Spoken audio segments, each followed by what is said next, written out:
चलिए और अब सीधा रुख कर लेते हैं दिल्ली की ओर, जहां पर ऑपरेशन सिंदूर पर लोकसभा में चर्चा हो रही है। हो गया अध्यक्ष महोदय, मैं चाहूंगा कि पूरा सदन एक बार हमारे सेना के बहादुर जवानों के शौर्य और पराक्रम का अभिनंदन करे। अध्यक्ष महोदय, यह सिंदूर की लाली शौर्य की कहानी है। यह सिंदूर की लाली शौर्य की कहानी है, भारत के मस्तक पर वीरता की निशानी है। अध्यक्ष महोदय, सेनाओं ने अंधेरी रात होने के बावजूद हमले की सफलता के स्पष्ट एविडेंस भी जुटाए हैं, साक्ष्य है हमारे पास। अध्यक्ष महोदय, हमले के कुछ ही घंटों के भीतर एक प्रेस रिलीज और मीडिया ब्रीफिंग के माध्यम से इन्हें जनता की जानकारी के लिए जारी कर दिया गया था। मुझे यह पुष्टि करते हुए गौरव की अनुभूति हो रही है कि सशस्त्र बल अपने सभी मिशन ऑब्जेक्टिव्स को पूरा करने में पूरी तरह से सक्षम रहे और साथ ही कामयाब रहे। अध्यक्ष महोदय, 7 मई 2025 को हमले माने 1:35 के तुरंत बाद भारतीय डीजीएमओ ने हॉटलाइन संदेश के माध्यम से पाकिस्तान के डीजीएमओ यानी डायरेक्टर जनरल मिलिट्री ऑपरेशन से संपर्क किया और टेरर इंफ्रास्ट्रक्चर के खिलाफ हमारे हमले के रेशनल और मेथोडोलॉजी के बारे में पूरी जानकारी दी और यह तथ्य भी बताया कि ये हमले एस्केलेटरी नेचर वाले नहीं थे, माने इसको हम आगे नहीं बढ़ाना चाहते। जिन मोहि मारा तीन मोहि मारे। अध्यक्ष महोदय, जिस प्रकार प्रभु हनुमान ने लंका में अपनी रणनीति बनाई थी, उसी प्रकार हमने भी उन्हीं को निशाना बनाया जिन्होंने हमें नुकसान पहुंचाया था। हालांकि पाकिस्तान ने इस रेशनल को समझने से इनकार कर दिया और अगले कुछ दिनों तक सिविलियन और सैन्य ठिकानों पर गोलीबारी करके बड़े पैमाने पर सीज फायर वायलेशन करके स्थिति को एस्केलेट करने की उसने कोशिश की। अध्यक्ष महोदय, 7-8 मई 2025 की रात को क्लियरली आइडेंटिफाइड आतंकवाद संबंधी ठिकानों पर हमारे सफल ऑपरेशन के बाद, सफल हमले के बाद पाकिस्तान ने स्थिति को एस्केलेट कर दिया और अनमैन्ड एरियल सिस्टम और अन्य साधनों का उपयोग करके भारतीय वायुसेना के बेसेस, भारतीय वायुसेना के सेंसर्स और सेना के फॉर्मेशन हेडक्वार्टर से लेकर ब्रिगेडों तक पर भी उसने हमला कर दिया।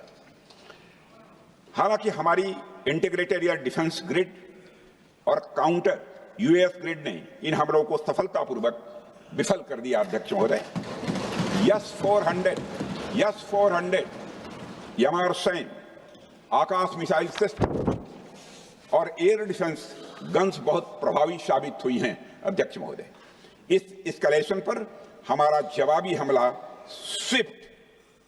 स्विफ्ट, प्रोपोर्शनेट और नबातुला था। अध्यक्ष महोदय, जिसमें 8 मई 2025 को केवल चुनिंदा पाकिस्तानी एयर डिफेंस सिस्टम और सेंसर नेटवर्क को प्रिसीजन गाइडेड मिशन द्वारा म्यूनिशंस द्वारा जो है टारगेट किया गया। अध्यक्ष महोदय, हमारी कार्रवाई पूरी तरह से सेल्फ डिफेंस में थी, न तो वह प्रोवोकेटिव थी और न तो एक्सपेंशनिस्ट थी।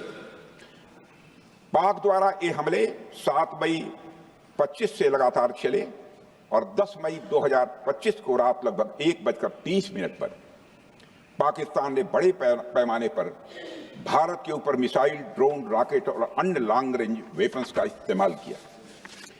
इसके साथ साथ उन्होंने इलेक्ट्रॉनिक वॉरफेयर से जुड़ी टेक्नोलॉजीज का भी सहारा लिया। अध्यक्ष महोदय, उनके निशाने पर हमारे भारतीय वायुसेना के अड्डे, थल सेना के एम्यूनिशन डिपोज, हवाई अड्डे और मिलिट्री कैंट थे।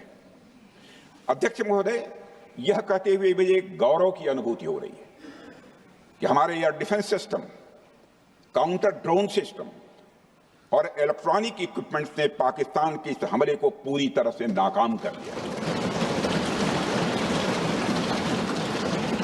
पाकिस्तान हमारे किसी भी टारगेट को हिट नहीं कर पाया। अध्यक्ष महोदय, और हमारे किसी भी इंपॉर्टेंट एसेट को नुकसान नहीं हुआ है।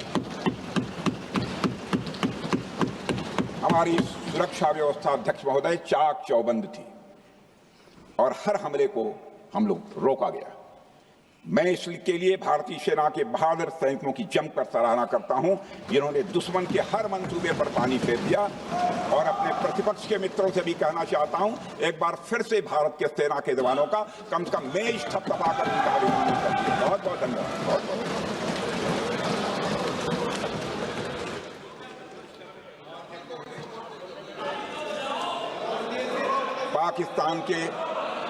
पाकिस्तान के इस हमले के जवाब में हमारी कार्रवाई साहसिक थी, ठोस थी और प्रभावी थी।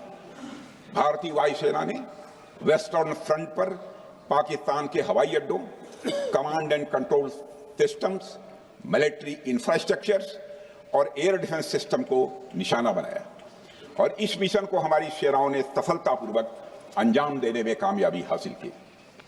अध्यक्ष महोदय, हमारी सेनाओं ने चकलाला, सरगोधा, रफीकी, रहीम यार खान, जैकबाबाद, सुक्कुर और भोलारी जैसे बड़े एयरबेस पर प्रहार किया और पूरी दुनिया ने भारतीय वायुसेना के शौर्य और